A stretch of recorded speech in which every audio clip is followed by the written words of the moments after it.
Hello, as you just say, Zhou Xiaonan has built an recommendation letter website, and the rest of us did some research on the network security so that we can help improve the security of this website.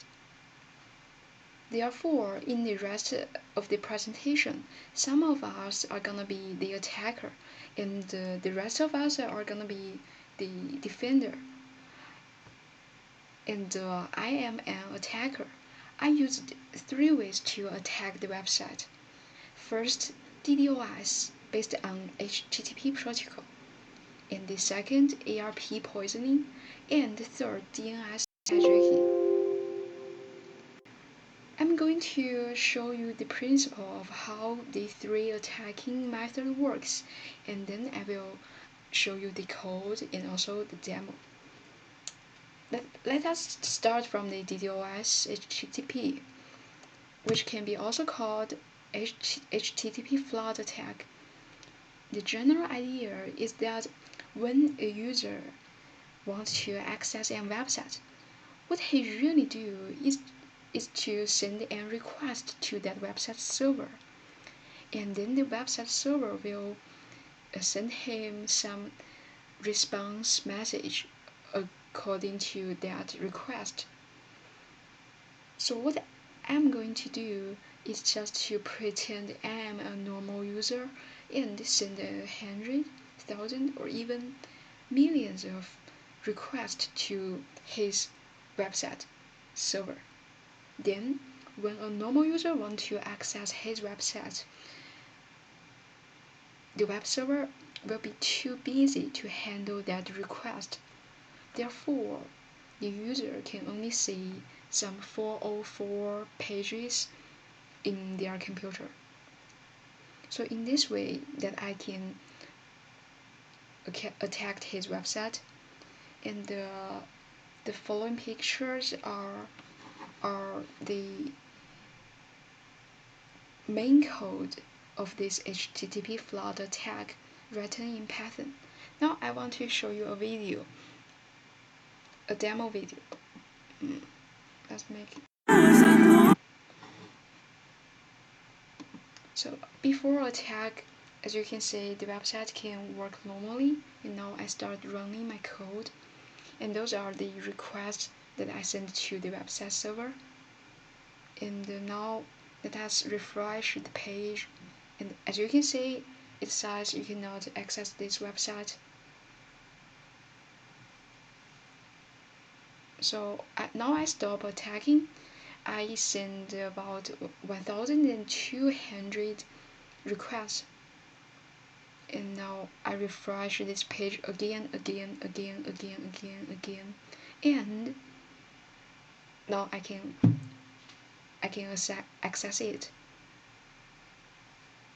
So this is the HTTP demo. Now let us talk about my second attack based on ARP protocol. As you can see, here are 3 faces. The green one is a user, and the red one is the attacker, and the blue one is the website server.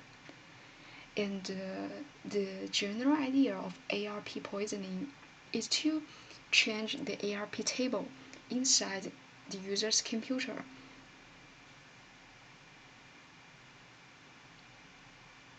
So that when the user wants to access this IP address, which is the server's IP, he will just use the attacker's MAC address.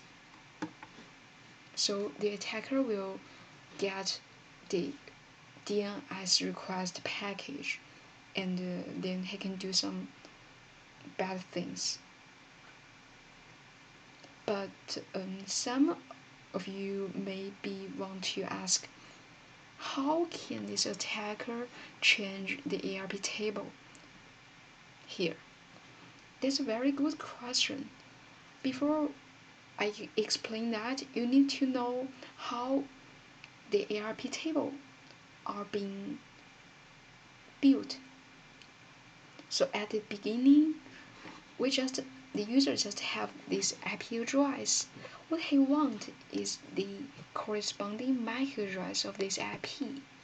So he will just send this broadcast this IP address to the whole local internet, and then the police see that message, and he found that, oh, that is my IP address. I need to send some response package to him. So he just sends some response package, which including his MAC address. So when the user gets that response package, he will update his ARP table and fill his MAC address here. So at the beginning, it should be AABBCC2FF. But here is a weakness of ARP protocol. The thing is that the user can not only receive the response package after it really sent a request package, but he can receive that response package at any time, which means even the user didn't send any request package, he can still receive one. So as an attacker, I just need to create a fake response package and send it to the user. So when the user gets that fake package, he will see that IP address is the IP address of the website server, but the MAC address is the attacker's MAC address. So he will just update his ARP table. So in this way, that we can change the ARP table of the host.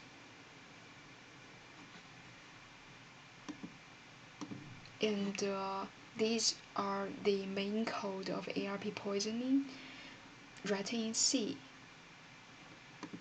And now let us see the DNS hijacking. As we just discussed, that after the ARP poisoning, the attacker can receive the DNS request package sent from the user. So he will just open that package and get the information inside it. He will see that the user wants to access Zhou Xiangnan's website. So according to this information, he will create another fake response package, and he will say that the source address, this response package is from his website,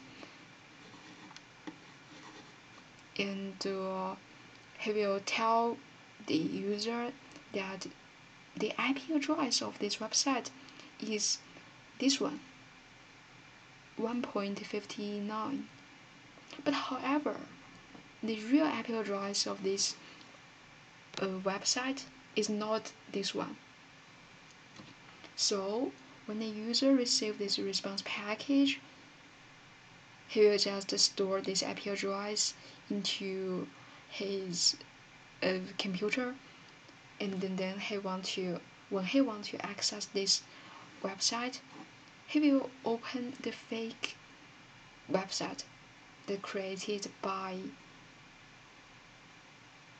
the attacker. So if I want to attack his website, what I need to do is just build a fake website which look just exactly same as his. Therefore, when the user, like you guys, open my website, you will just log in as usual and put in your username and your password. I will store these informations into the database, and then I will log in to do some bad things. And due to the reason that we didn't really rent a domain name, so I used the Baidu to do the test on a virtual machine. The first picture is before attacking, and the second picture is after attacking.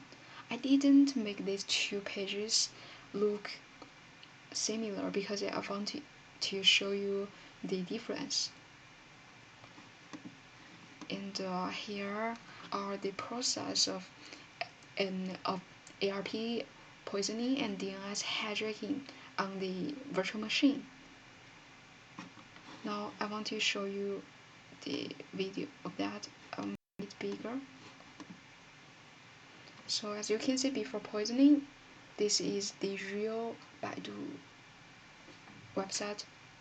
Now I just check the IP address of this user because I want to make it as the victim. Now I use these tools.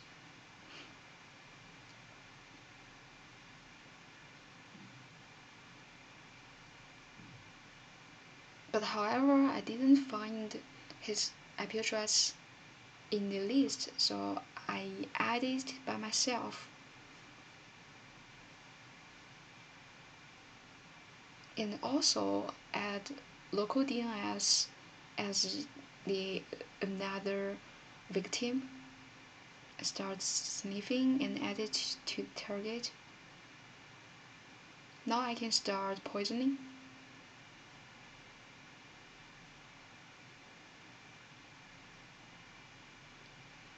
And now open the DNS hijacking. Wait a second, and then we can refresh this page from the user side. Then you can see this fake website. But the domain name is still baidu.com. Baidu.com. So in this way, I just finished my attacking. Thank you.